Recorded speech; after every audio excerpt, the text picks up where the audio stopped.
आजच्या रेसिपीला नावच नाही.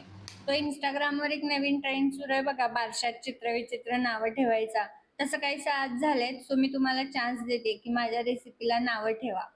मग तुम्ही ठरवा आता ह्या रेसिपीला काय नाव द्यायचं ते. त्याचं झालं असं की मी थोडी एक्स्ट्रा कणिक मळली होती चहासोबत चपाती खायचं म्हणून.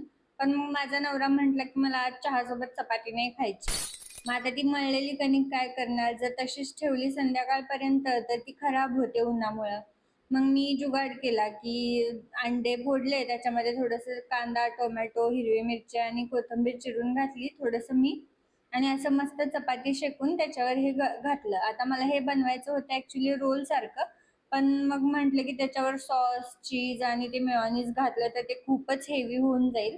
म्हणून मग मी हे असं प्लेनच नॉर्मल शेकून घेतलं आणि हे खरंच खूप छान लागत होतं. म्हणजे आज तो दिन बन गया टाईप रेसिपी झाली होती ही. खूप खरंच छान लागली. तुम्ही सुद्धा नक्की ट्राय करून बघा. आणि हो, आवडली तर मला कमेंटमध्ये नक्की सांगा आणि चॅनलला सबस्क्राईब करायला विसरू नका. चला भेटू नेक्स्ट व्हिडिओमध्ये.